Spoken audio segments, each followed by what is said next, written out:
Damini, order કર્યું કે નહીં કઈ? નહીં, મને ઈચ્છા નથી.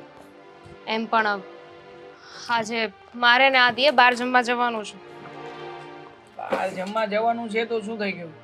ઓર્ડર તો કરી દેવાય ને. તું જાણે છે ને કે કેન્ટીનમાં આવ્યા પછી આમનામ જવું મને જરાય નથી ગમતું. કઈ નહીં તો કમસે કમ ચા મંગાવું.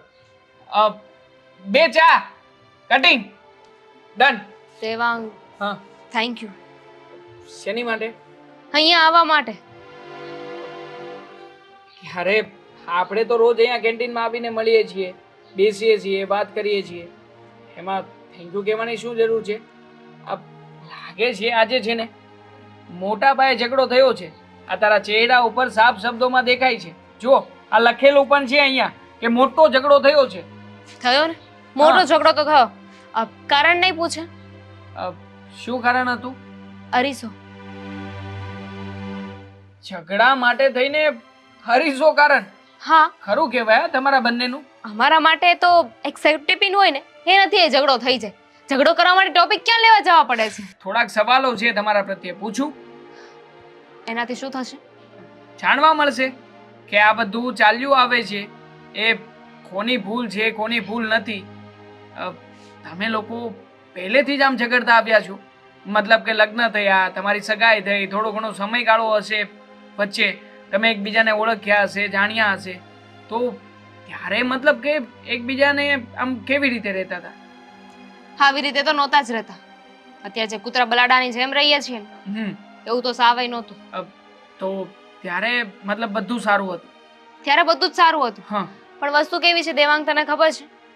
આપણે કોઈ પર્સનને મળ્યા હોય તો એ નવો પર્સન હોય, આપણને એની હેબિટ્સ ગુડ બેડ એ કંઈ જ ના ખબર હોય. ત્યારે એની બેડ હેબિટ પણ આપણને સારી લાગતી જાય છે. જેમ જેમ એ પર્સનને આપણે ઓળખતા જઈએ છીએ પછી આપણને ખબર પડે છે, અચ્છા આનામાં આ પણ ખામી છે, અને બસ પછી એ વ્યક્તિ આપણને પસંદ નથી આવતું. પણ સામેવાળા વ્યક્તિની જે કંઈ પણ ખામીઓ છે તને પહેલા તો ખૂબ જ લાગતી હતી ને, તો પહેલા એક્સેપ્ટ કરી શકતી હતી, તો હવે શું કામ નહીં? હજી પણ એક્સેપ્ટ કરી શકે ને. કાં તો તું આ બધી બાબતોને એક્સેપ્ટ કરી લે જીવનમાં, અથવા તો આ બધી બાબતોને ઇગ્નોર કરવા લાગે. આના સિવાય બીજો કોઈ રસ્તો નથી લાઈફમાં. એક્સેપ્ટ કરું, કેટલીક વસ્તુ એક્સેપ્ટ કરું, અને બધી જ વસ્તુ એક્સેપ્ટ પણ મારે જ કરવાની, જતી પણ મારે જ કરવાની. જો હું તને એવું કહેવા નથી માંગતો, પણ પતિ પત્ની છે ને એ એક ટુ વ્હીલર સમાન છે. બે પાયા હોય છે, આઈ નો. યસ, એક પૈડું આગળનું ચાલતું હોય તો પાછળના પૈડાએ ચાલવું જ પડે, પણ એ જો ઊભું રહે તો ટુ વ્હીલર ચાલી ના શકે. આવી જ રીતે લાઈફનું આ તમારું સર્કલ છે. આ તું જો પાછળ રહી જઈશ અથવા તો તારો હસબન્ડ જે તને નહીં સમજી શકે, તો પછી ક્યારેય પણ તમે લોકો આગળ નહીં વધી શકો, અને આમાં ને આમાં ઝઘડાઓ વધતા જશે. મતલબ કે થોડું ઘણું જતું આવતું કરો, થોડું ઘણું અન્ડરસ્ટેન્ડિંગ લાવો બંને વચ્ચે, એટલે આવા ઝઘડાઓ થશે જ નહીં. આ બધું છે ને પહેલા કામની વસ્તુ હતી, પણ હવે નહીં, કારણ કે એ સમય હવે જતો રહ્યો છે. જો નવા ઝઘડા હોત ત્યારે અપ્લાય કર્યું હોત ને તો કદાચ આ સિચ્યુએશન અહીં સુધી પહોંચી જ ના હોત. પણ હવે બહુ મોડું થઈ ગયું છે. હવે ગમે એટલું અમે ભેગું કરવાની કોશિશ કરીએ ને તો પણ ના જ થાય.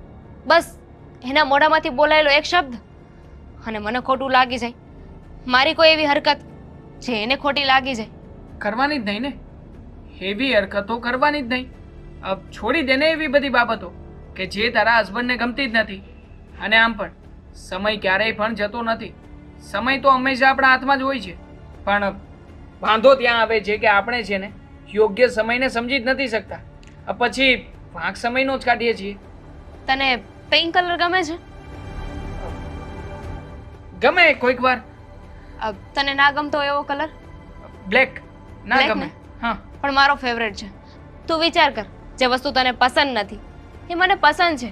કોઈ માણસની ચોઈસ સરખી ના હોઈ શકે ને. અને એમ પણ અમે બંને એકબીજાની ગમે એટલી કેર કરીએ, પણ એન્ડ ઓફ ધ ડે ઝઘડો ને ઝઘડો.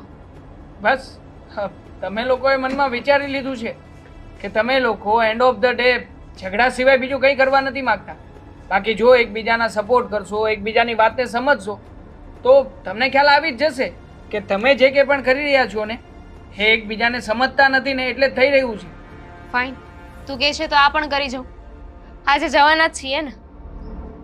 આજે ખુદને અમારા રિલેશનને એક ચાન્સ આપી જોઈએ. એક ચાન્સ નહીં, હું તો કહું છું કે પોઝ આપતા શીખ. જ્યારે જ્યારે લાઈફમાં એવી સિચ્યુએશન આવે ને કે કંઈ નથી સૂઝતું, કંઈ નથી સમજાતું, સામેવાળાને ઘણું બધું કહી દેવું છે, ત્યારે નાનકડો આમ તો પોઝ લઈ લેવાનો.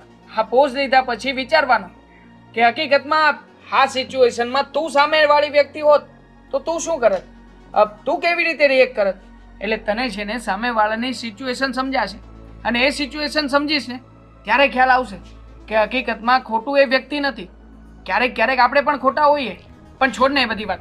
અચ્છા આવે છે આપણે, જલ્દી કરજે, બ્રેડ બટર પણ લઈ લેજે.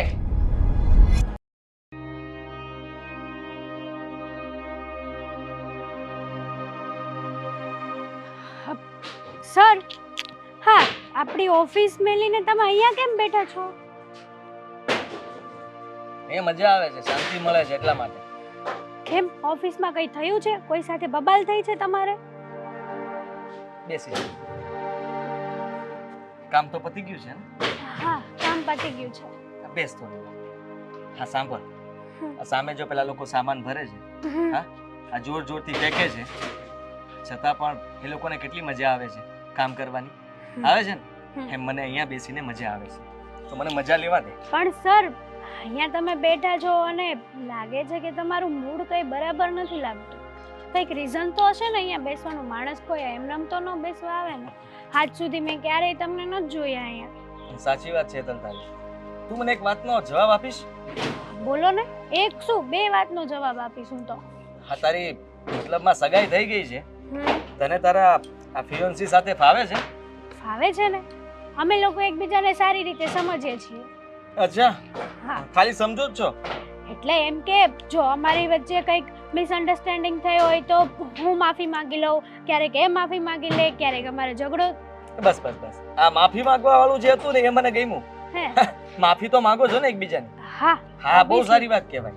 પણ એ છે ને, હજી આ સગાઈ થઈ છે ને ત્યાં સુધી માફી માંગશો, પણ જેવા લગ્ન થઈ જશે ને એટલે તમે લોકો એકબીજાની માફી માંગવાનું બંધ કરી દેશો. અરે ના અને ના. પછી તું પણ આમ મારી જેમ ઉદાસ બેઠી હશે દેવદાસ થઈને, ત્યારે હું તને આવીને પૂછીશ કે દીકરા કેમ થયું, હા લગ્ન થઈ ગયા તો હવે માફી માંગવાનું બંધ થઈ ગયું, અને અહીંયા કેમ બેઠા છો?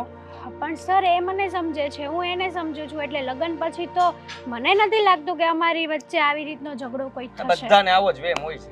હા, મારા જીવનમાં છે ને મને આવો જ વેમ હતો કે અમારા જીવનમાં આ કોઈ દિવસ છે ને આ ઝઘડો શું કહેવાય ખબર જ નહીં પડે. પણ ના ના, એવું ના થાય. એટલે તમે એમ કહેવા માંગો છો કે આજે અમારા મેડમ છે એ તમારી સાથે રોજ રોજ ઝઘડો કરે છે, બરાબર ને?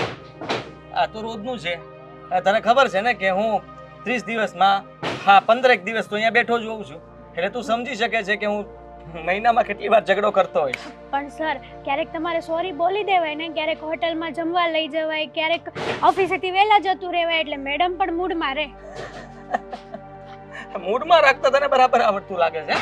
હા મેડમ તો મૂડમાં રહે, હોટલમાં જમવા લઈ જવાય, હા બહાર ફરવા લઈ જવાય. આ શું બોલે? હા તો તારે ખાલી એટલું કેવું છે ને, તું શું કામ મને ગુસ્સો અપાવે છે? તું સમજવાની કોશિશ કર. હું એ બધું નહીં કરતો હોઉં, કરું જ છું.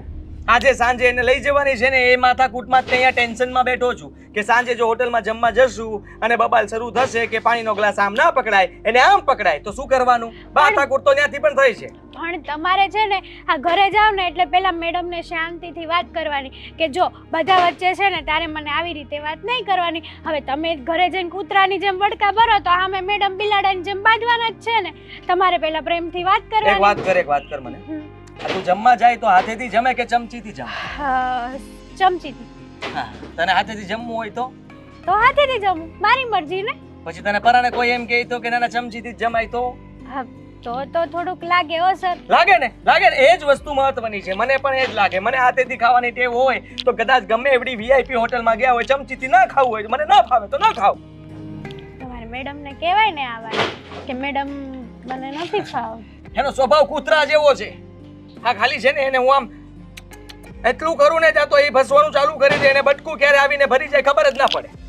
હા, પણ સર તો આ તમે રોજ રોજના ઝઘડાથી કંટાળી ગયા લાગો છો. મને તો એવું લાગે છે હવે ચાલશે નહીં લાંબુ, ચાલશે નહીં. નહીં ચાલે, પાક્કું જ છે. ડિવોર્સ લઈ લેવા છે એટલે વાત પર. પણ સર આ જાતી જિંદગી હવે કોણ બીજી જાતી જિંદગી તને શું લાગે છે? આ જાતી જિંદગી છે મારી? હે? અરે જિંદગી શરૂ થઈ છે મારી હજી તો. વાત શું કરે છે હું એ જ કહું છું ને, હજી તમારા લગ્ન થયા છે ને ડાયરેક્ટ ડિવોર્સ લઈ લો તો આ બધું પહેલા શરૂઆતમાં સારું ચાલતું હતું, પણ હવે છે ને બધું છે ને પાટા પરથી ટ્રેન ઉતરી ગઈ છે ને હવે ક્યારે પાટા પર ચડશે નહીં. સર આ તમારા બા, તમારા કુટુંબ વાળા, તમારા સમાજ એ વાળા કેવો બધાનું વિચાર કરશે જે ખબર વિચાર છે? કરવો હોય તે કરે. આ રોજના ઝઘડાઓ કરી કરીને અવાજ બેસી ગયો છે. જુઓ સર, આ તો ખોટી વાત છે હો ડિવોર્સની. એતલ મારો કોઈ વાંક નથી. ઓફિસમાં હું બધા સાથે પ્રેમથી રહું છું કે નહીં, તમને બધાને સાચવું છું કે નથી સાચવતો, તો પછી વિચાર કર કે મારી વાઈફને હું કેટલું ધ્યાન રાખતો હોઈશ, કેટલી સાચવતો હોઈશ. થોડોક વાક તો આમાં મેડમનોય લાગે, એક હાથે તો થોડોક તને થોડોક લાગે છે? તો જ ડિવોર્સ. અરે થોડોક ને આટલો વાંક છે, આટલો એનો. પણ એક હાથે તો તાળી નો જ પડે ને. ના ના પડે ને, હે પાડવા કરો તો. સર, તો હવે ફિક્સ જ છે કે ડિવોર્સ લેવો જ છે તમારે, એમ ને? તું કાગળિયા કરાવવાની છું? નહીં, પૂછું છું ખાલી. કામ કર તારું જા.